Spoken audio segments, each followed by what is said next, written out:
Entering the Mayo Experience. Mayo Experience. Mayo Experience. Mayo Experience. Experience. Welcome to the Pat Mayo Experience. Canadian Open picks, previews, bets, odds, one and done. The whole shebang. Full field preview. We'll recap the Open Championship, plus have a few giveaways. And if you want to get in the giveaway draw, give the episode a like. That's step one. Step two, put your DK handle in the comment section. And since the odds for the Canadian Open have yet to be released as we do this discussion, give me your best guess on what Joaquin Niemann is going to be for the Canadian Open, or at least what you would set his odds at. If you were the bookmaker, not what you want to bet him at, what you think that he'll end up at. Because I would say like 500 to 1. That would be excellent. Probably not going to be the case. Geoff Fienberg is here. What's up, dude? How's it going? It kind of does feel naked with the lack of info on the Canadian Open, but with the field being strong enough, we're confident that by the time we talk a little Open Championship, just talk about the Canadian Open itself, we'll have something to work with. In worst case, we guess the odds. We'll free range it and see how good or bad we are at this. I like the idea of trying to guess the odds because we can set like what we think the person's value should be, and then actually look at it and be like, "Whoa!" I asked you a great question 2 minutes before we came to air. Like, what would Finau? What just not his odds, but what number on the odd board would you have Finau? And you said, "Save it for the show." Save it for the show. I'm guessing 5th, by the way, but that's me. Yeah, that makes sense. But it's another day after a major where Finau love is like peak. Yeah, that's always how it works. Let's talk about the Open, though. Molinari wins in my face, because that's what happens. And because Drewby retweeted the clip of me yelling at Leone, making fun of Molinari since he's won 3 times and come second. Yeah, you were kind of hard on that. And he once was a never winner, and now he's a more than worthy champion golfer. Yeah, he can't lose anymore. It's unreal. And, like, do you know what his performance yesterday reminded me of? Like, there's one specific performance in my mind. Maybe because I had money on the one guy who did it the one time. No, I know what you mean. And I have these sorts of same moments. But, no, living through it, nothing sort of came to mind. Lay it on me. Brendan Grace from the Heritage, like 2 years ago. Sure. 10 feet, automatic. Like, it was just going in. Okay, here's the thing, and I tweeted about it the week before the Open on Sunday after another great John Deere for him, and we did a little bit of it on our Monday show with punter Russell, and it was a fun discussion. You know, I was envious of the guys that popped the 100 to 1 Molly tickets, you know, even as far back as the night he won the BMW. But at that point, it's like, he's still this kind of like never winner that finally won. Yeah. I mean, that's how it felt like. Hey. Sorry, that's sort of like, you know, sitting across from you. And that was nice. And, you know, he continued his great form. And, you know, we got like 22 to 1 to win the Quicken Loans. And he's like 30 to 1 to win the Open Championship. And we sat here, both me and you, like, you know what? Like, it's a bit steep. No, not even like. I thought it was a bit steep. But like, our point was like, in that price range, like, give me Noren, give me Reed. Yeah. That was sort of it. And the fun discussion we had, or at least that I like to have brought up, was bogeys really started to feel like an endangered species to the guy. And that, like, crazy, I mean, he won. That's how it played out.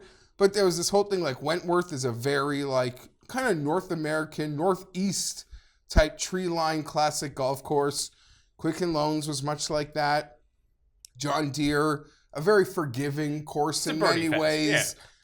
So how would this, you know, stand up? And I made these points every conversation we had. Current form, scrambling. Current form, scrambling. And it just felt like his current form was amazing, but he never had to scramble. And then he did on Sunday, and he did phenomenally.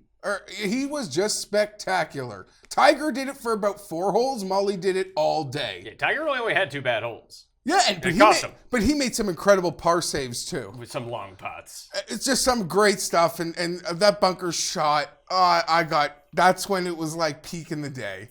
Like, holy freaking moly. And yeah, people can complain that the conversation too quickly turned to Tiger, taken away from Molinari.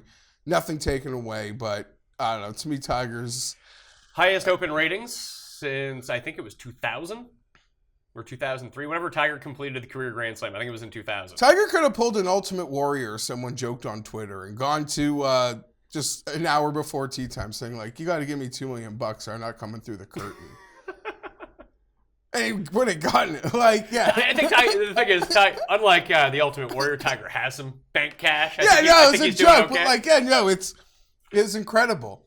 It was incredible. I wanted to bury this a little bit, so we're 5 minutes in. I do want to let everyone know, because I want to see who actually watches the show and who doesn't watch the show.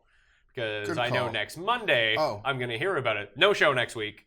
No show for the Bridgestone with us. No show for Bridgestone DraftKings. I'm about to do like 129 days in a row for football, so I feel like I'm already burnt out coming off the major. And what day, just to prepare people, when do we just stop doing this? Probably till week 1. Okay. So we'll get through TPC Boston, I think that is. And then I'll still do the DraftKings show every week, so I'll have people on from around the business, but we'll switch full-time to football for 16, 17 straight weeks. It's almost coming. And the PGA Championship coverage is going to be a bit toned down compared to the other 3 majors. Well, it is a toned down major. I have so much football stuff. I can't dedicate 2 full days into putting a show together. Leone and Roz will be back, but yeah, no golf show at least next Monday and Tuesday. No live chat. I'm working on the live chat this week. I'm in Boston on Wednesday, so I hope I can get Reed Fowler in studio with me and we can do it. But we'll see about that. I'm going to be going to Just for Laughs in Montreal. Got to get the wife. Always good times. The wife and I need to get away for a little bit. Might see your boy Johnny again. Yeah, last time I was in Montreal, I saw him at the club. This time I'll probably see him same way. It's going to be awesome. But I did want to let people know, so yeah, if you're looking for the show next Monday, there is no show. I'll give you my Bridgestone pick right now. Tiger. Why not? Last time ever at Firestone, he got himself into the field. Let's do this. One and done, one pick, Tiger. Yeah. I want to kind of get away from it all. This, though, the Canadian Open I got married this time last year. I was able to hedge out in the playoff with my Charlie Hoffman money with Johnny Vegas, but Vegas missed the cut. Are you looking at your phone already? No, I'm looking for my water. I stole your water. Oh, so you wouldn't just be looking around the entire time. And it didn't even work. Anyway, back to the Open. No show next week. Just remember that, people. Tiger doesn't got it on Sundays, man. I have no confidence he's going to win when he's in contention on Sunday. I just have none. See, you want to go... Were you going to drop an Easter egg? Oh, that was the Easter egg was that there's no show next Monday. So I thought there was going to be like secret more giveaways or something. No. We do a lot of that. Okay, is this where we're going to start, like negative Tiger? Oh, I mean, we can talk about positive Tiger. Tiger was great. I don't know how anyone can be negative. Every time that we've seen him in contention on a Sunday so far this year, it's one drive and it just goes, you see the shot tracker and it goes, and then his day's basically done. And if he hadn't made some of those really long putts, he was out of it. I'll break it down much simpler. There's now look where we are. Look at where we are from where we were at Christmas. Even me and you, people who believed he would win again on tour. Did we think he would win a major again? We're both very hands off on that. But I think we were both very confident a healthy Tiger winning on tour is laughable to think that he won't. I still think that he's going to win on tour. I think he can still win a major, but that's the thing. Now we're here and majors are in play months later from what would happen. And I hope that he is still able to stick to the process that he preached so much at the start and the early stages of this thing. Don't get ahead of himself. Yeah, I get it. It's got to be so frustrating for him because he's been knocking on the door a few times. And let's just look at the finishes, man. We're on the precipice of this sucker, baby. The Memorial, Quicken Loans, this thing. He was in it at the Players. At the Players. We had no chance to win the Players because Webb was just running away with it. But we are here, man. I am so fired up. And so is everyone else. Everyone else is fired up to see Tiger on the screen. I don't see any negatives. I don't. I look at it as all a positive. I really do. He doesn't worry you on Sundays? It's only a matter of time before it breaks through. Sure. But I don't know. Molinari just really impressed me. Incredible. And my really anti-Molinari stance, but the guy's been good. And I had an awful week, by the way. Awful week because Dustin, could he just not have played 18? Just taking like a bogey there, Dustin. Listen, man. Give yourself sign a 5 on the card on 18 and you make the cut. I tried to warn. And if you make the cut, you're Justin Rose and you could potentially win because you have a good weekend. I tried to warn you. It was just a warm-up event for Dustin. That's true because he's here at his real national championship this week. Here's the thing. No, Molinari, incredible. Like, it's beyond career best form. It is truly something special. And you just feel like he deserves it a great deal. And the thing is, we made these jokes kind of like when he won, like, oh, Casey won. And like, agreed probably, months ago, like Casey is a better golfer, right? Statistically, like months ago. They were basically the same guy. Okay, the same guy. But the difference in like Casey won, not to take anything away from it, and I don't even know why I'm going back here, but it was just all these like memories of these never winners. He like charged the field and won. Like that's like how Molinari to get through this thing, like stare down Rory at the Sunday at the BMW. And he ran away with the Quicken loans. Like, but he came back. Yeah. I mean, time again. What did he start the day at? 500? 6. He was a shot ahead of Tiger and that group of really good golfers. You know what no one's talking about from any of this? Spieth melting down. I know you have it written down. No one's talking about it? Are they though? Because people are talking about Tiger. I wanted to get to something else first. There's more people talking about. Hey, this is 3 straight majors for top 10s for Finau. Which is really impressive. Xander shows up to these big events. Nike Golf almost on the Grand Slam here for the year. True. I mean, they had plenty of opportunities on the weekend, too, because Chappell was right there, Finau was there, Woods was there, Doran was there. They're kind of like that guy in DFS you might make fun of for buying up the whole field. but they're in there. They got a lot of cash, skin in the game, but they come out on top. Xander, I think, is a worthy conversation to be had. Another great, he was 6th at the U.S. Open? Mm-hmm. Or no, that was another just quality, shows up at these places time and time again, really held his own till... Plays well against strong fields because he showed up the players, too. He duffed one. They thought maybe his ball was embedded, maybe. It had to have been. Like, he literally duffed a shot, like a 17 handicap. Sneaky thing, there was 2 straight holes where Chappell had to take an unplayable lie. Did not know that. Well, you wouldn't see it because they only ever showed him after he had walked up to his... It wasn't like with Spieth where it's let's watch Spieth line up his putt for 45 minutes and watch him miss. Which I really enjoyed, but what happened to your boy Fowler? He got beat by Bernard Langer, who must be the favorite at the Senior Open at St. Andrews this week. I mean, the guy shot 1 under. I don't know what happened to Fowler. What happened to Fowler is... the same thing that happens to him at every major. He made 1 gigantic number and then it was over. You know what's crazy? Yeah, it was really disappointing. And 2 straight majors... He's turning into Phil. Vintage Phil. This is what vintage Phil used to do. But I've been... That's not the first time. We've been making that joke for a while. But this is what's preventing the breakthrough. Maybe he'll end up getting it when he's 35. He'll go the Phil that'd route. Be like Sergio, when everyone's giving him pats on the back, all those when he was so young, dude, you're there's no way you don't get there. And then you actually get to a point in a career where it feels like, people oh just my write God, you off. I'm not going to get there. But I think if you look at Ricky, when we get to the point, let's say Ricky hasn't won in 3 years, one of these majors, and we go back and look at his majors. 3 years will be at that point. But we go back and we look at his Open Championship, Masters, whatever, his performance in the majors, you're like, man, this guy was so close so many times, just like Sergio.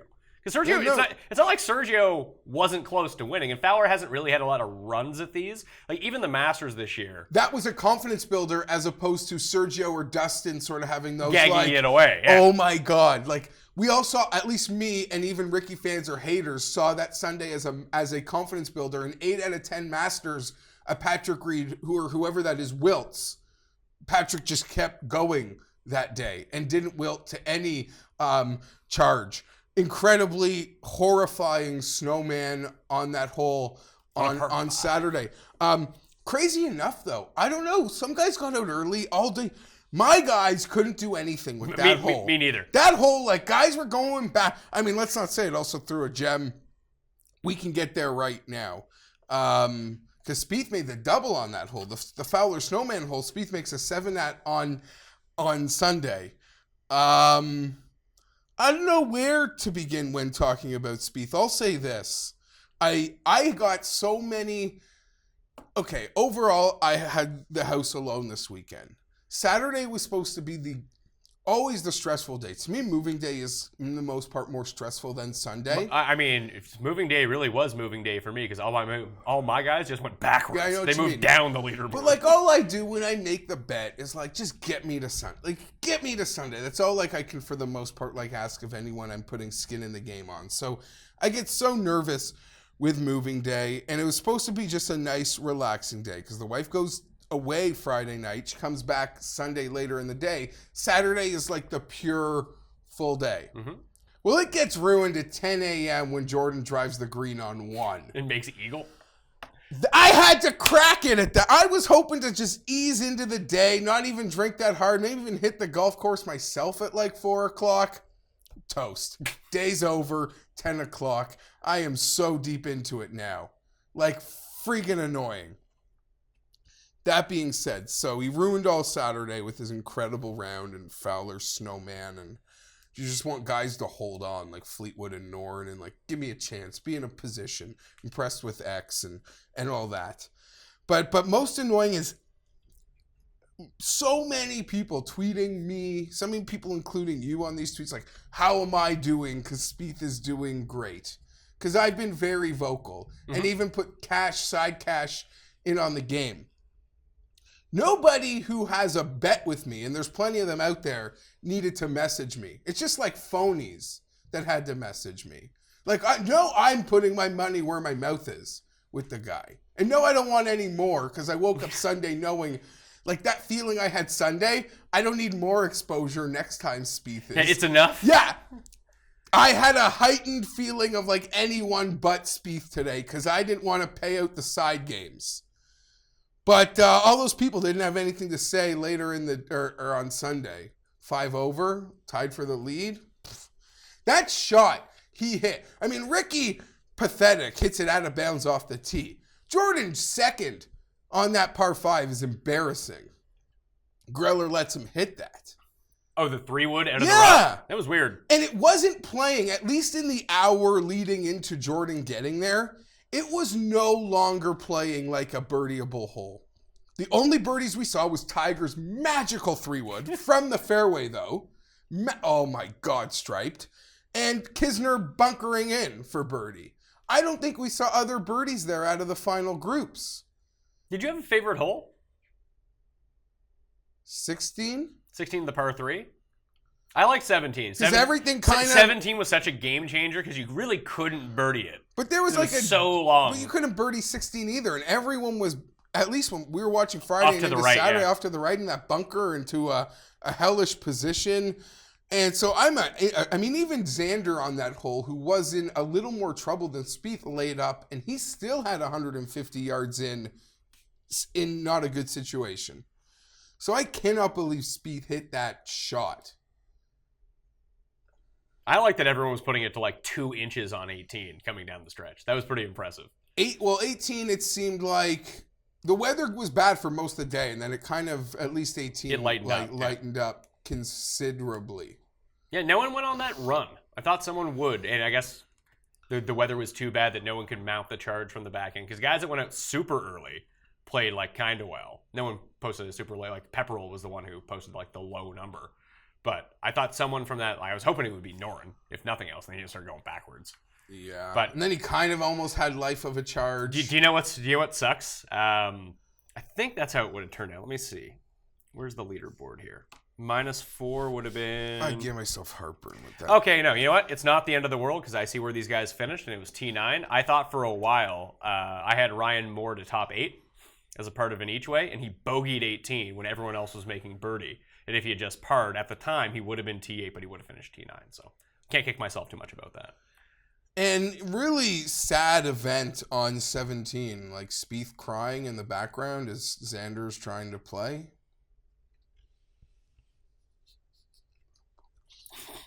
No, that's pathetic. What about yelling in the back at Tiger's swing? That was bullshit. I think that helped him. The drive was fantastic. It skirted the bunkers. I'm sure the blokes took care of that guy.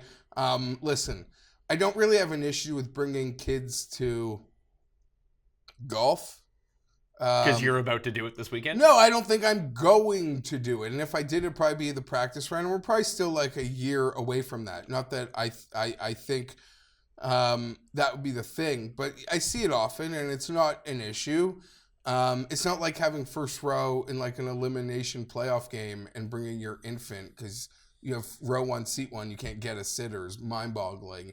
I get the concept of, so it is a nice day outdoors. You can find a nice spot sort of in the shade. You can move around a bit where you're not really in the way. And sure, if you want to get close, you can get close.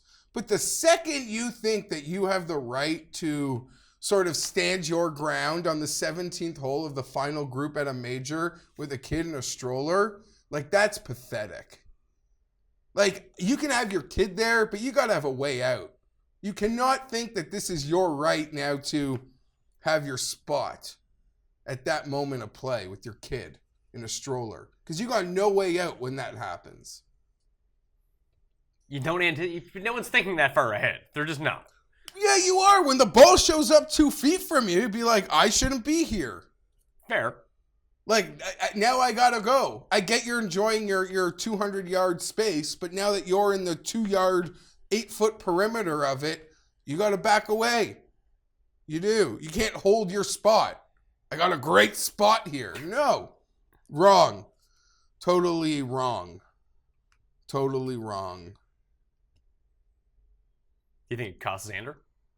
No, it was a really hard up and down. And he got it to, what, like 18, 20 feet? That was the end of it, though. It was funny. With so many people so close, it felt amazing, The actual finish felt very anticlimactic, because it really did seem like Molinari.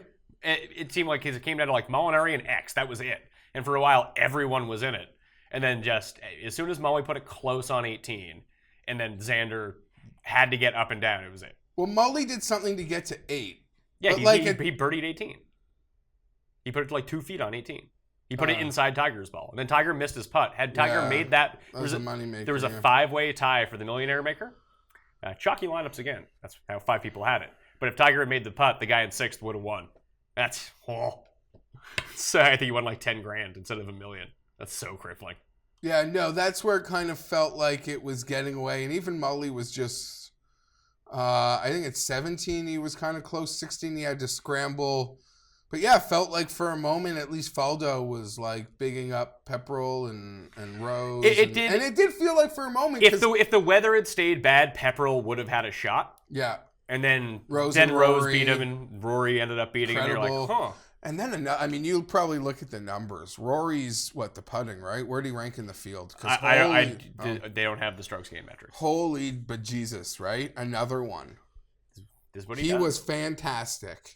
Because it's kind of all a blur what his efforts were, because I wasn't on him, and he was in it. He was never in it. Paul's one and done. In it, and I gave Paul credit for that. But it just felt like he was just, despite so many things not going his way, he was like right there is kind of the point I'm making. And by not going his way, I mean, I don't know, the putter.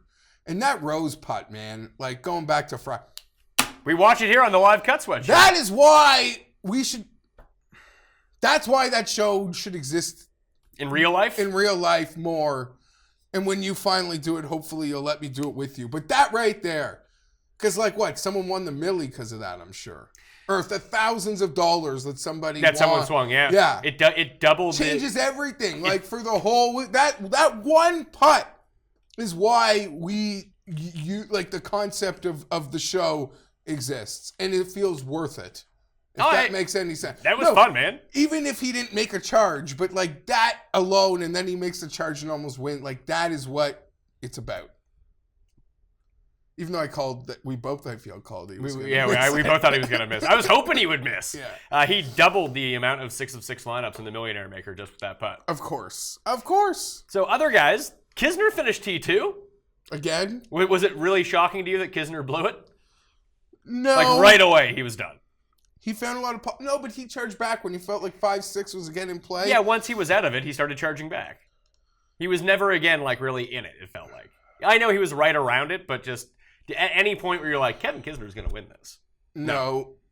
Like, I thought Xander for... Chappell even for a few moments, right? Yeah, but Chappell, like, just watching Chappell, he saved par on, like, 3 straight holes with, like, 12-foot putts. I was like, wait a second. A lot of guys did. Tiger had that run of par saving. Sure, but Tiger 30. is a good putter. What else? Okay. Fine, yeah. The fact that Molly just kept rolling it in, at least he's been doing that now for, like, 3 months. With Chappell, you're like, what the hell is going on here? Wow. And this run of John Deere participation. Yeah, I don't want to hear fuck all about that anymore. Being like, oh, if you don't play a Scottish Open, you can't compete at the Open Because Championship. we have Mully. 2 of the last 3 were like T5 at the John Deere. Zach and Mully. Mm-hmm. And maybe the year that Spieth... No, because Spieth won last year. And Spieth's a winner of the John Deere, so there's a correlation of just the John Deere to... I think that the year that he finished the shot out of the playoff at St. Andrews, I think that was the year that he won John Deere. I think so. Yeah. So obviously it doesn't really hurt anyone. I get the feeling at home like Jordan goes to like his mom's hairdresser. He got his hair cut over the weekend. He kept talking about it. But I'm just saying, like, who is that inept at getting their hair cut? That, like, unless you just go to, like, the place at home that, like, your mom sends you to. What was wrong with his haircut? On the weekend? Yeah. The guy has no hair. What do you want him to do? It was a weird look. What's a better look? Jordan's haircut or Ricky's, like, attempt to beard? I don't mind when Ricky goes shag Because mode. you like Ricky. If you didn't like Ricky, you'd be like, this guy looks like a moron. Got a couple messages from, like, my non-golf friend fans. So I guess listening to me too much, like, I'm really starting to hate Ricky. Okay. You just get too excited for Ricky. You need to lower expectations for Ricky. Doesn't Belle Reeve work perfectly for him? Sure, yeah. He's definitely going to... Not only is he going to win the PGA Championship, it's going to count as 8 majors for him, too. No, I actually don't want him to win that one, because that's like the... Jason Day Award for winning the PGA Championship? Like I joke. It's like when Jason Day career ends with like 3 Wanamakers and no Masters and no U.S. Opens and no Open Championships. It feels like I don't want him to have that. That's why, for all the disses I make Jordan, as far as I'm concerned, he's won the Grand Slam. He's never won the Canadian Open, so that's tough. He's won the Grand Slam. I'm trying to think. Yeah, disappointing. Had to be Ricky. I'm trying to think who else. Like that I would say from personal experience. With Dustin. No, the Dustin thing was one thing. I woke up on Friday morning and he was done. It was just like, oh, great. And then I saw, because I didn't watch that part live, I saw how it happened. And I was like, oh no. He got himself back to it and then ejected. That's no fun. Rahm was the big one. Rahm's Friday was embarrassing. I'll own that. That sucks. I'm turning into Cuss with these major picks, by the way. Dustin, Rahm. Maybe I just need to stop taking...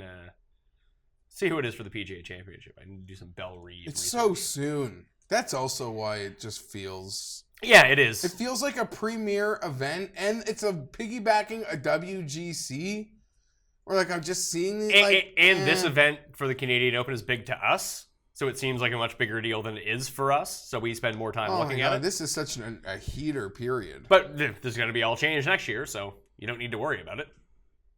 Yeah. All right, let's get to the Canadian Open. But first, I want to tell everyone about FantasyNational.com. Not a great week for really anyone, especially me, but I saw some members cash some big days. Someone sent me a DM on Facebook, had it forwarded to me, won $5K. That's always nice. Usually it's like, hey, I won like $100,000, I won $60,000. It turns out golf's tough. It's not going to happen every week, but members seem to do okay, so I was happy with that. If you get in now, get the monthly membership, you get this, you get the Bridgestone, you get the PGA Championship, and you get the Wyndham. That's $25. It's a good deal to get into, and you get the lead up for everything. And you get to learn how to use it before the PGA Championship gets here. There's $1 million at stake. It's not like the Millionaire Maker's going anywhere. You only need to win one. That just needs to make me ask. So is Tiger going to play 3 events in a row? He's not playing the Wyndham. Okay. At least I don't think he is. He might. That's the event I picked him to win at Christmas. Yeah, well, we thought he was going to play. Because he wouldn't, yeah. All right, so the course is Glen Abbey. The 30th time Glen Abbey has hosted the Canadian Open. Do not grab your phone. I'm not. This is going to be it, I think, for Glen Abbey. I think it's going to be turned into condos next year, so we'll never see it again, which is both good and bad because the course itself isn't very good. But it's always nice from like a betting perspective, DraftKings perspective, that we have the same course every year. It makes things a bit easier than just randomly trying to figure out. I mean, they're going back to Hamilton next year, and the PGA or the Canadian Open has a different slot in the schedule, no longer the week after the Open Championship. It is now a week before the US Open. I don't know if that's going to affect the field very much because the field this year is super strong. I would take this field every single year for the Canadian Open in terms of strength. We'll see how that ends up going. But Glen Abbey's an easy course. It's a birdie fest. It's a short par 72. All 4 of the par 5s are eagleable. Guys who excel in driving distance tend to do well. Johnny Vegas has won back-to-back years. So key stats, ball striking, driving distance, par 5 birdies are better, eagle rate, and par 4 scoring. And there's 8 of the 10 par 4s are less than 457 yards. So 400 to 450. You can lump those other 2 in there as well. That accuracy guys can play well. The shorter hitters can play well, but you just crank up the degree of difficulty a little bit where the driving distance guys just have an easier time. It's a fairly easy course. Yes. There are spots. There's like water, there's sand. It's a Nicklaus design. You know, so it's like last year, I know Dustin was like on a heater, then he made like just a big number. Like any pro track, there, if you really get out of position, you can find yourself into a big number. We have seen accuracy guys do well here. Brandt had his run. Brandt's here. played well. Cooch has played well. Poulter played well last year. Anyone in form, pro golfer who's like on game, whether he's a plotter or a big hitter, can score here. Yeah, we saw Steve Wheatcroft make a run here a few years ago. They sculled it out of the bunker on 18. But to your point, if you can drive it big, you are at a premium advantage. A lot of holes instantly become birdie holes. The greens are receptive. We got some rain here. And it's going to be raining this week, too. So like Wednesday and Thursday. It might actually get delayed to start on Thursday because it looks like there's thunderstorms. Great. We need the rain, by the way, to break up some of this heat.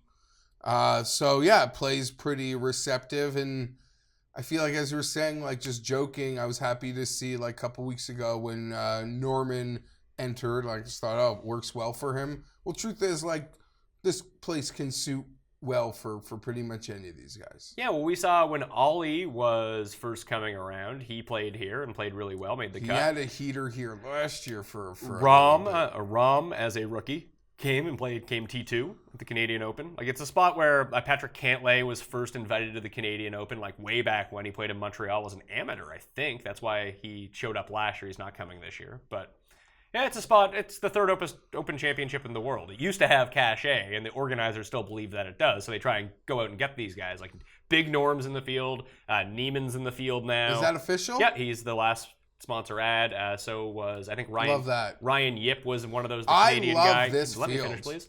And the other one is Cameron Champ, is the other one who's the third sponsor's exemption. They're all in. They all got in this morning. So they should be in the DraftKings system once that gets released. Love this field. I mean, 5 to the top 20 in the world. The best field we've had in years. It's about an hour up the road from where we sit.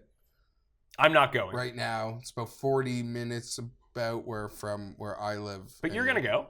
Yeah. I don't know which days yet because I'm sort of waiting on some passes. Well, we got to give a shout out to our guy Garrett, who's caddying for Charlie G-Mac. Hoffman at the Pro-Am again. He'll be there. Always hooked up with him last year. Great, good Charlie vibes. Charlie lost in the playoff. That'd have been fun. I still like Charlie again this time around. So let's talk about the favorites. We do not have the odds. I just checked. They are not out, so let's guess some of these odds. The top of the field looks like we got Dustin, Tommy Fleetwood, Tony Finau, Brooks Koepka, Bubba Watson, Sergio. Feel like those are going to be the top 6 in odds. Poulter and Kuchar are here as well. Kuchar always gets baked in odds because he was the second favorite here last year and he's played this course a lot. But I don't think that you're going to see Kuchar with a lower number than Finau this week. I just don't think that's going to be the case. What do you think Dustin comes in at? 8-1? 9-1? Said last year was about 6-7. He was 7 last year and Kuchar was second at 14. I don't think he missed the cut at the Open last year. He did not. And when you look into this, guys that come over from the Open Championship and play here, no effect whatsoever. They all actually tend to make the cut. Like Jason Day won after having to finish the Open on Monday one year, then came over here and won. After almost being in the playoff. Yeah, he missed it by a stroke with Spieth. I am 8, 9. Are you tempted by that number? You better believe I'm tempted to go a football season type, game I like. I tried that this week. Not a success. Well, that's the Open Championship. Yeah, this so is I'll much take easier 8 field. or 9 versus 12 at a course right here, baby. Last week was the tune-up event. This is what he's here for. What about Fleetwood, Finau, Brooks, and Bubba? Like this, Love them all. is this a Bubba track? Because I think it. What do you think? Oh, Bubba it is absolutely. What do you think Bubba comes in at? Because there's a number I have in my mind that if he's that number, I'm going to bet him. Okay, name the top guys again. Fleetwood, Finau, Brooks, Bubba, DJ, Sergio. Sergio was a late ad. He committed after missing the cut. What are Bubba's odds in this field? I want to go like order before I go odds. Okay. DJ's obviously first. I'm say tempted Brooks to say Brooks and Bubba are kind of tied. I think Fleetwood might get better odds than Bubba. I think. Because Bubba's weird in the books. Maybe because he's won 3 times this year, they'll elevate him up. But books love taking Tommy bets. Yeah, they do like taking Tommy bets, but so Brooks alone too. We could agree on that. Well, I'll give you this. At the PGA Championship right now, Dustin's the favorite at 12. Out of all these guys, Brooks and Koepka are next at 20 to 1. Brooks and Koepka are the same guy. Brooks and Fleetwood, sorry. They're next in odds. Bubba doesn't come in until 50 to 1. At the Okay, I understand. Now, this is a course where Bubba can obviously do well, and that does get factored into his odds. I think he's going to be 14 to 1. Bubba. If I can get him at 16, I might hit it. So I'm really confused. So right now we've got a DJ at like 8 or 9, and then you're telling that Brooks is going to be 10, 12. And then Bubba's 14 with Fleetwood, 14 to 16. 14 to 16, I think. And Finau might be 16 or 18 too. I was hoping I can get Finau with 20, but you think Sergio will be like 20, Kuchar 20? I think Sergio might be above Kuchar. He might be 20, 22, Kuchar 22, 25. Yeah. That'd be my guess. And you have to throw Neiman into this mix too, because he's going to be a favorite. He'll be under 25? Unlikely. There's some strong names here. I agree. Because we've seen him I'd say 30 maybe for Neiman. Where did we see him last? It was John Deere, right? Yeah. What was his number? I believe he was 28. No, he was shorter than that because we didn't bet it. He was like 20. Oh, it was shorter. It was like 16 or it was like even 18. Okay. But the best player there was Bryson and Molly, not these guys. No, I agree.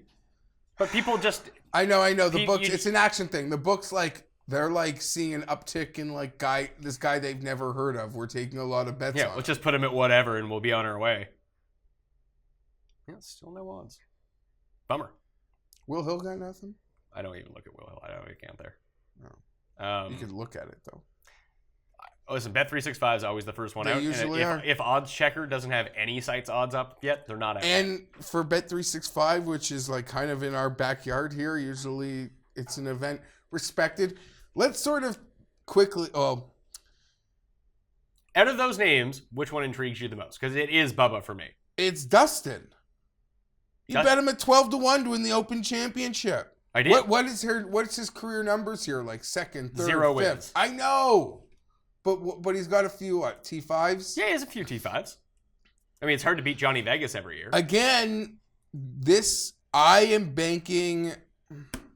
I'll go to the well with him and this event. Oh, I should. I'm just furious after last week. Probably. I'll go to the well with him and what this means. If Dustin's 8 and Bubba's 16, Bubba has double the odds. Do you think Bubba has less than a 2 times chance of winning than Dustin does? No. But I would have them as sort of co-equals in terms of like actually winning this event. And you believe Bubba's got a better chance than Brooks? You're just sort of like overlooking Brooks? I'm not overlooking Brooks. I think that they're all right around the same, but I know Brooks is going to have better odds. Like worse odds than Bubba will. It's just an odds-based thing. That's why you really can't do anything. But you're not making your bet over 2 points. You're making your bet over, like, I think Bubba. Yeah, well, if I think that Bubba has the same sort of win equity as the guy who's the favorite, obviously I think that he has as good or better win equity than anyone else. Doesn't that make sense? Like, Brooks might be, like, within... He might have the same I too. need to see this whole freaking card, because I only, could have 3 bets, which seems unfathomable, but... But of these top guys, like, if you're going with DJ, almost like I had to do last week, you get no one in the middle tier. And there are other names in the middle tier here. Let's talk about them for a second. No, because I could bet DJ and Finau and go home. Sure, if that's what you want to do. Drop my pen and say, Paul, get in here. Hey, listen, the last 2 winners of the Canadian Open have been, like, plus 100 to 1. It was the same guy. It was. Kuchar's here. Poulter's here. Kisner, Jimmy Walker, J.B. Holmes, Ben Ann, Hoffman, Hadley, Keegan. Hoffman will be shorter than he should, but Woodland, that's one. Snedeker. Woodland. Please let me read out the names. Please. Well, I forgot I don't have sheets.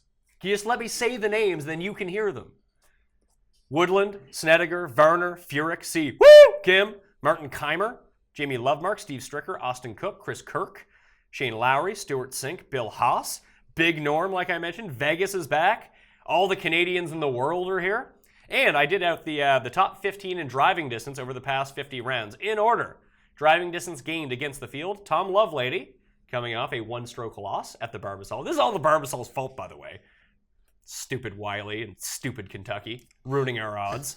Lovelady, DJ, Keith Mitchell, Bubba Watson, Kokrak, Finau Woodland, Kevin Tway, Garrigus, Watney, Patrick Rogers, Adam Shank, Brooks, Harold Varner, and Ryan Palmer are the top 15 in driving distance gained as opposed to this field. I didn't include Neiman. I believe he is in the mix for that, but he wasn't in the field when I did the research. You didn't say him, but I wrote him now because he's a potential name that interests me. Neiman? Steal this. If you steal that, I'm not writing on it. You can't just look at the page the entire time. You actually got to talk to me here. I will. Does Kisner intrigue you? It's a Pete Dye course. No, it's a Nicholas course. Oh, that's a lot of. Kisner does, and Kuchar does, and these are guys that we need to see the numbers on. Hoffman is the one. I might eat the extra points on Hoffman.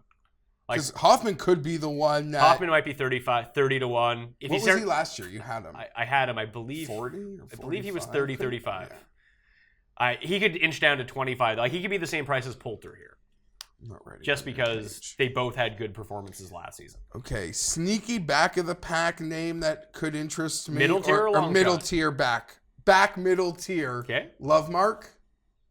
Huh, that's intriguing. Hits it look like his game could suit this sucker. When I dug into Lovemark, one of the big things that I've noticed is that he's been just immaculate around the greens, and the iron game isn't really there. He's bombing it, but he's just leaving a lot of the world to chipping. If you're doing that this week, you're not making enough birdies to compete. No. The guy that wins here, I mean, you're putting for birdie all week. You're not making every single one of them, but you're not going backwards. You're gonna wake up on Thursday, or if conditions are soft, we see it every year, man. Someone's going 7, 8, 9 under on Thursday. And someone will do it on Sunday. Vegas and Poulter both stormed it last season at the end. I feel like Ollie did that on Friday last year. Vegas got the putter hot and everything else fell into place. You need one of these hot putting days and something else not to kill you throughout the week. But you just need to pitter patter. It's very around even putting. Very receptive greens though. Like good putters can just crush these greens too. We've seen Snedeker do it. Any interest? Hunter Mahan's playing, coming off a great week at the Barbasol. Listen, I look at that Barbasol leaderboard and I'm just happy some guys get paychecks. Well, it's funny because not that I should. I mean, they all make. I'm making way more than that. Whatever. But remember how I was bummed that Knox won the Irish Open, although I didn't play the event. Can't believe Troy Merritt won. I've been betting that guy for a month. It finally clicked for him. Good for him. I like Troy Merritt. I know you hate his guts. You know what? That's also overblown. I'm just bitter that he barnstormed a tournament I guaranteed of all other people Fowler would win. And Fowler was second alone, and I think Troy just crushed that Quicken Loans. So that was just bitter. I don't not like the guy. I'm actually really happy for him that he won. He has a strong beard game right now. I don't know what their numbers are going to come in at, but there's two guys that I really want to bet. I'm going to consider these guys long shots. How deep? I don't know. We don't have odds. No, but how, did they play this week at the Barbasol? No. They played neither. Harold Varner III. Okay. Yeah. T23 here last year. It was awful last year. That's one of and now he's in great form. Some of the best form we've seen. He has a 5th and a 6th his past 2 starts. He is the type of player that I'm targeting here. Long off the tee, makes birdies in bunches. And it's kind of I don't know the layout well enough at the John Deere, but it's kind of you're going to have to do what happened there, right? Just birdies. But the big difference is there are 4 par 5s here, and all 4 of the par 5s you can make eagle on. So that's where that extra distance comes into play. Again, that's not to say that How bad has Gary Woodland been? Not bad. He made the cut at the Open. He's been playing better, actually. He could be a tempting wager. He was T5 here last year. I feel like I was on him and Ollie. Both came up short. Well, Ollie's a long shot you can get in on. He's going to be like 100-1. I might have to get in on that finally because I need some 100-1s when it's yeah, I'm going DJ big, and then I need to see who's up next. Following his 4 straight missed cuts, Woodland has made the cut 4 weeks in a row, 4 tournaments in a row: Memorial, U.S. Open, Quicken Loans, and the Open. So 4 pretty hard courses. Not necessarily the Gary Woodland like skill set that you think that's a spot where he can excel, and the ball striking is back. Cannot chip whatsoever. But if he's got a chip here, we already acknowledged. I agree. You're not making the birdies, and I watched him. I'm trying to make the case for Gary Woodland here. So the off the tee and approach have both been banging. Like the ball strokes game, ball striking isn't through the charts, and the putting been pretty good. He just can't chip. So that's good.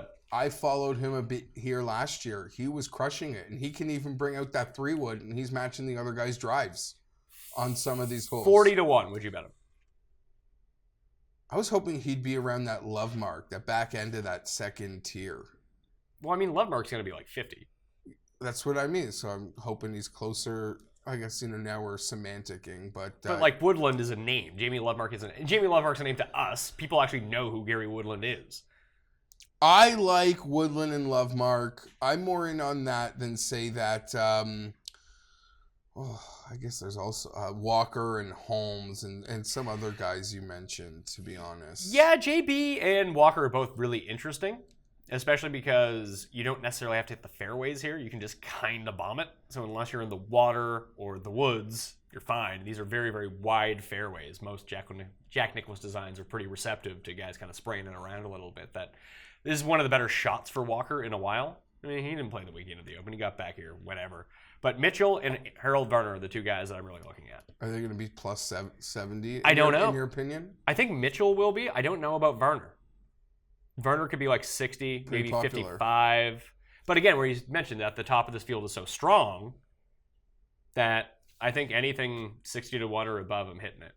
And I think Mitchell will be 80-1 or above. You might be able to get him at 100. I'm curious, is Sam Ryder in the field? I don't know if Sam Ryder's in the field. We were sort of both on him, I feel, at the Barbasol. He just stopped making birdies on Sunday. His putter's been really... He is in his the field. strokes great again.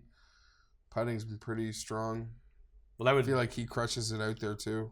Sam Ryder? Yeah. Does he crush it? He is 56th in this field in driving distance gained. So, yeah, he hits it far enough. But he's not last in the field. Mike Weir's actually last in the field. I need numbers. I'll take this moment. It's pretty funny what happens here. You can, Thursday and Friday, we get all the web streams on TV like it's a major. Yeah. Our local, it's a big deal here, this golf tournament. As you said, they're putting $1 million into the purse next year. They believe it's more prestigious than you do. And the field this year's stronger than forever. That being said, it's not like there's a legitimate chance for a win, but a Canadian winning is just impossible. A Canadian has not won since we changed the flag. It's just not possible. 1950. Here's a list of the Canadians in the event this year. And one guy has an awesome name. Never heard of him before. So here we are. Adam Hadwin, Corey Connors, David Hearn. Austin Conley's coming back from the European Tour, taking a break to play in this event. Nick Taylor, Mike Weir, Todd Fanning, Ben Silverman, who had a very nice Sunday at the Barbasol. Mackenzie Hughes, the low Canadian last year. Chris Christologo, Adam Svensson, Jared Dutoit, Joey Savoy, Roger Sloan, Zach Wright, George Cunningham, Sam Fidone, Hugo Bernard, and someone named Marc-Etienne Bussel. Great name.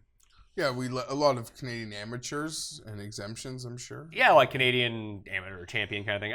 I've been on Corey Connors, but I think he does set up the best for this. Hearn almost won this 2 years ago. Remember? He was out late, and what did we pretty much know? He had no chance. I agree. David Hearn, you go out late on a Sunday, Pat, you're playing a major versus a guy, if you're Canadian, versus a guy playing in the RBC Open.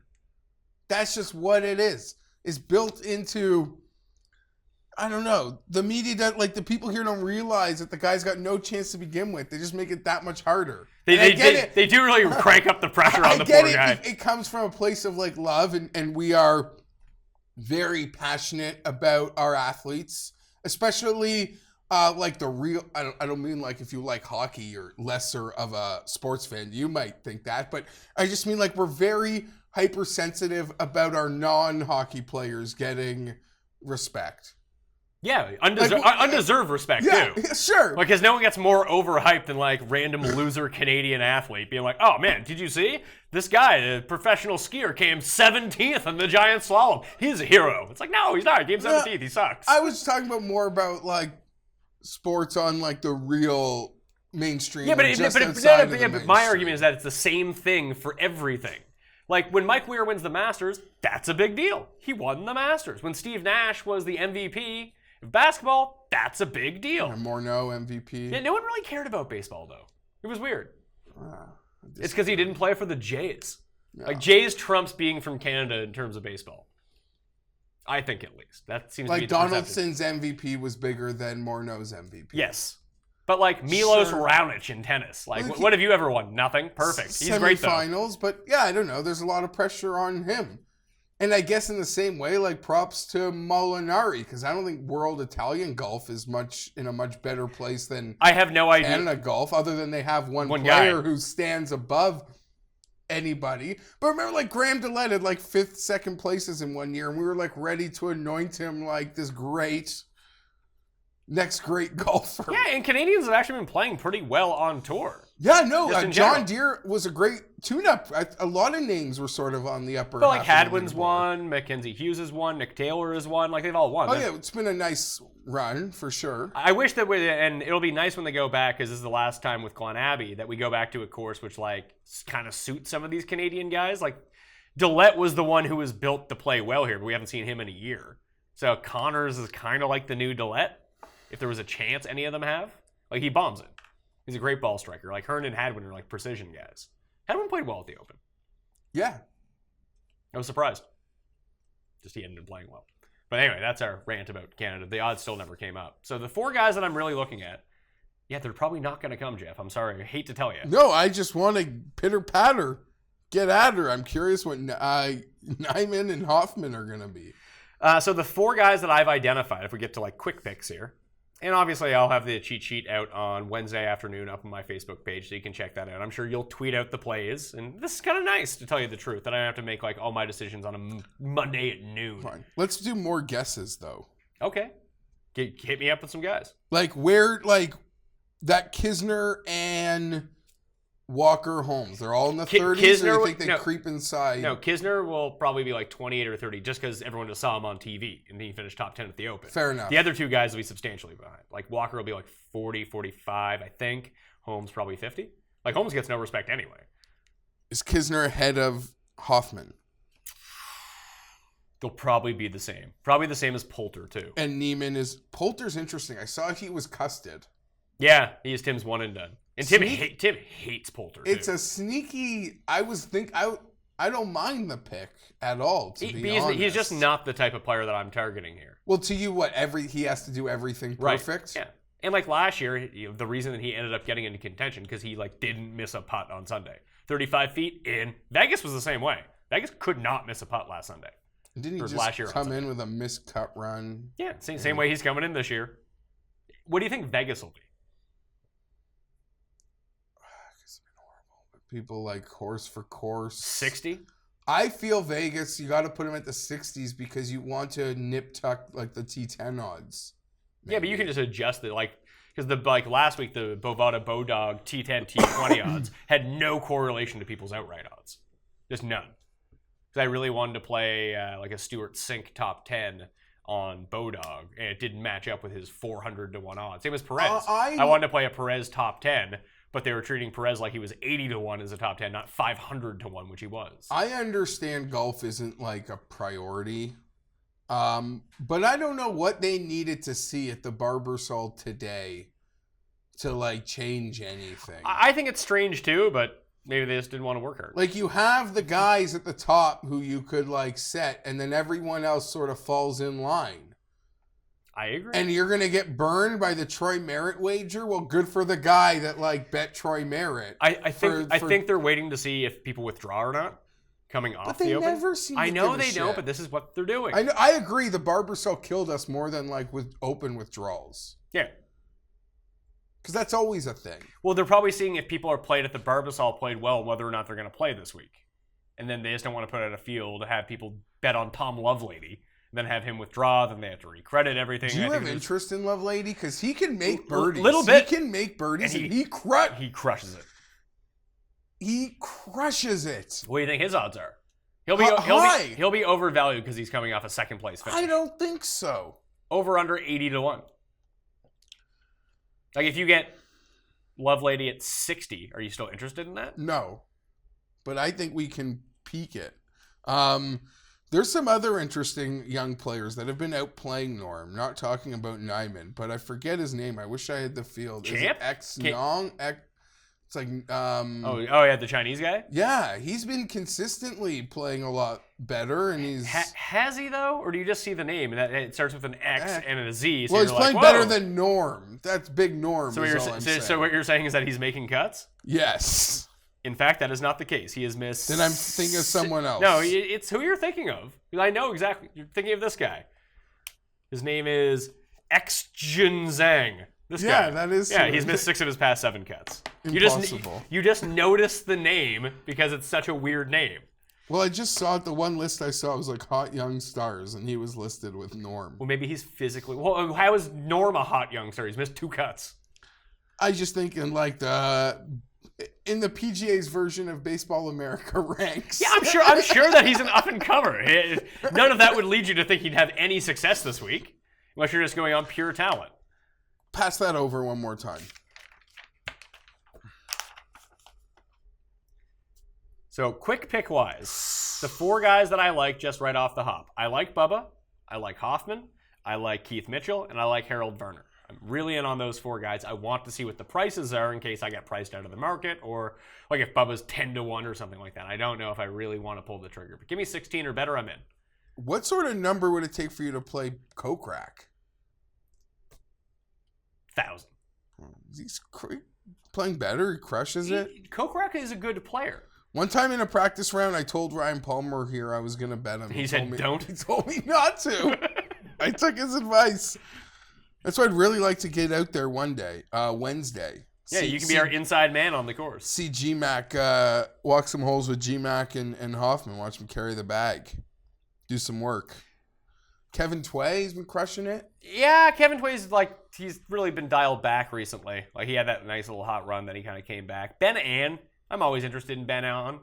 Well, he hits it he doesn't get the hype that we give other really big hitters. He's 12th in this field in driving distance gained. I mean, if this is going to be one where putting can come somewhat easy, guy hits like every green in regulation. Keegan's one to look at.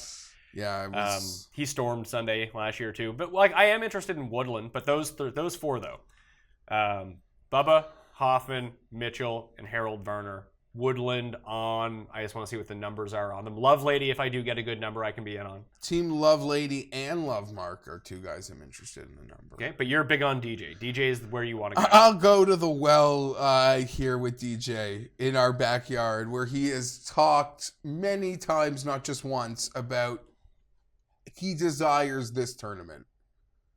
He wants to win it for family. He wants to be Dustin Gretzky, Canada's new hero. He would take it. I'll refresh it one more time to see if they came out. Dustin. Oh, Jeff, guess what? They're out? No, they're not. He's screwing me. Does Bodog even have the... No, they don't have any of the tours out. No, but you know, sometimes they tease it. No, they don't. I just clicked on it. Right. They said there are no events available. Oh, we didn't talk about your boy Siwoo. Where does he come in here? I know you're auto betting him, but he's going to be shorter. 100? Number. 100? That's a nice number. Of course. You think he's 100-1? Probably, yeah. He was 300-1 last week. He's back in bad Siwoo phase, so his number just explodes. Wish Luke List was playing. Stupid Luke List went +6 on Saturday when everyone went low. And then he was 2 under on Sunday. The saddest thing about it is he missed a 4.5, 5-footer on 1. I know. On Saturday. Think, wow. Maybe this guy will go. And then the next time you saw him, it's it's Luke List for triple bogey. No, you didn't see him again, but when you scanned your app. Okay, so DJ at the top for me. Like you, I'm very curious where they want to put the Hoffman number. And I'm staring down Woodland and Lovemark to see where they put their numbers. And I agree with you on Harold Varner. Liking some HV3. He dynamite. Yeah, still nothing. Yeah. I'm just... Poulter is going to come in tied with Kisner, you think? Yeah, around the same number at least, within like 5 points. How has Sneds been playing? Well, he did not play well last week at the Open Championship. I can tell you that much. Before that, he had been playing a little bit better. But he only won here because Hunter Mahan quit. This must have been the most packed British Open to Toronto charter ever. Maybe. Because, you know, they Air Canada, I believe, does supply a plane for them? A plane to get these guys here. Just like the John Deere supplies a plane to get them. Yeah, better than WestJet. You don't want to be using WestJet. Yeah. The single worst airline in the biz. There it is. Yeah, so nothing else. One and done picks. Who did you have last week? I had DJ, so I won $0. I had Reed. He finished, I think, even. He made the cut, so he won some money, so it's up to you. Who will you be using? Have you used Dustin? Yeah, I used Dustin at Pebble. Ah. And he lost to Ted Potter. That's right. You know who's won this event before? That was a football-sized bet, too. That was a football site, but I could have gotten out of. I got out of it a bit on Sunday morning because it was Dustin. I forgot you gave out like we made one bet on the Cut Sweat show. You made it. And you bet on Xander at 40-1. 45. It was a nice bet. It was a nice bet, and there were was. You able to get out of it at all? One exact moment. There was one moment he had a putt that he missed for birdie. I want to say on maybe 50 before he found trouble. There was one moment. I didn't get out hard enough, though. Francesco was just so phenomenal. So phenomenal. Oh, my one and done. Yeah. I've used all these good players. That's the problem. This is what we're waiting on. Have you used Bubba? Yeah, I used Bubba when he won. What about Brooks? I used Bubba when he won, too. Brooks Koepka? Tommy Neiman. Fleetwood? We didn't even really talk about Tommy. Do you think Tommy's got a shot here? He's the kind of like the perfectly tailored guy for this course, too. He bombs it, hits a ton of fairways. Yeah, great with the irons. Can go real low when need be. I look forward to maybe having a moment with Tommy. That'll hopefully happen. That's kind of why I want to get out there Wednesday. Because once tournament actually starts, all business. All business. I'm going to go with Charlie Hoffman. Damn it, that's who I was going to take. Hoffman for you. Because I for sure use Neiman also. Not that this would be a place to... This could be a place to use Neiman. The Wyndham can be a good place for him. If he plays. What is Tiger's Bridgestone odds? I don't even have the Canadian Open odds. No, in your opinion. Not like, what are they? I don't know, 20-1? He's like 14 to win the PGA. You think he's going to be 12-1? Yeah. Okay, they inflate the numbers for everyone at majors. I hope you're right about that. Is he 14-1 to win the PGA? He must be. Tiger is 20-1 to win the PGA. Oh, sorry, I was wrong. Who am I going to use then? Can't use DJ, just used him, and he screwed me. Can't use Bubba, I'll use Brooks. Can't use Poulter because he's custed. Yeah, that's true. He's Tim's pick. I'll use Brooks for the purposes of me versus you on this. I'll probably end up taking Charlie. One guy I didn't ask about. Where does Hadley's odds come in? 60. Curious about him too. Hey, I feel like the wheels have fallen off for poor Chess and Hadley. Have they? I don't know if I don't know if they have, but I think like in terms of the betting market, they have. Without odds, you've been able to run some level of models. Who rates out the best? Yeah, I can tell you if I pull it up. Let's see here. You want past 50 rounds? Sure. Past 50 rounds, my model. That's too many rounds. Why is that too many rounds? You wouldn't want a larger sample of someone? Okay, fine. Give me the date range you want then. You're the expert, so if I'm you not, say right? 50, I want 50. I just had it open to 50. Oh, 50 just seems like a lot. Then give me a number. If 50 is too much, what's a good number? 36 or... 36. I passed 36 rounds. I'll tell you here in a second. I bet you Dustin's number one. I did release this on Twitter earlier. I suppose I could just bring that up.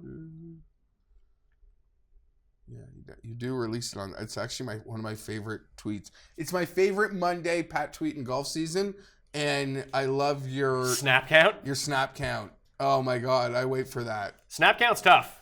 I believe it. I believe it, but I always wait for that one. I don't know where the hell it is. Maybe it finished loading. It did. All right, here we go. Past 36 rounds, your top 10 in terms of ranking by the stats that I've come up with. Dustin, Finau, Fleetwood, Bubba, Joel Dahman, Joaquin Niemann, Keith Mitchell. Bo Hostler would have been there, but he withdrew. Charlie Hoffman, J.B. Holmes, Chesson Hadley, Ian Poulter, Bronson Burgoon, Troy Merritt, Chris Kirk, Steve Stricker. Burgoon and Dahman are both interesting. Very, because they make a lot of like web tracks are like birdie just barrages, and those guys always can like bundle up those like just like the John Deere. Those guys make them birdies. I feel like we've had a lot of class winners at this event over like the past few years. Like Vegas aside, because he's won back-to-back, apparently he just knows the scores. Yeah, Day and Brandt. Day and Brandt are both up there. Yeah. Tim Clark won in Montreal, totally different course. It's like Scott Piercy won in Hamilton. That's been a mix. Yeah. But I mean, the year that Piercy was here, like the best two players in the field were like Kuchar and Furyk. That was it. I think that was the first year it was post the last schedule change. One more 365 refresh. I'll give you one more shot at this, and I'll refresh odds checker too, just for you. No chance. Nothing. There is new Ryder Cup odds out though. They're updating those. Odds checker. Nothing. Sorry to have wasted your time with this. No, we did an hour. We didn't have odds. That was pretty impressive. So final thought of the top 5. DJ is what? I'm hoping 8 to not. Like he was 7 last year. The second best player was Kuchar. So yeah, he could get down. Maybe I doubt you'll see him at 10. Maybe 8 or 9. If they put a 10 a week after he was a 12 to win an Open championship. Yeah, but he missed the cut though, and people bet him last. I don't care. He hadn't played since the U.S. Open.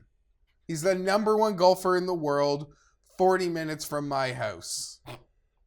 If they put it, I dare them to put a 10. Okay. Bubba, I'll say 14. I think Brooks is ahead of Bubba. So do I. So when I bring up Brooks, you can tell me what you think his odd is too. Sure, but I still think even a little higher with Bubba. I'll say 16. Brooks say 16? 14. Brooks 14. Tommy 14. 16. I think both those guys might be 12.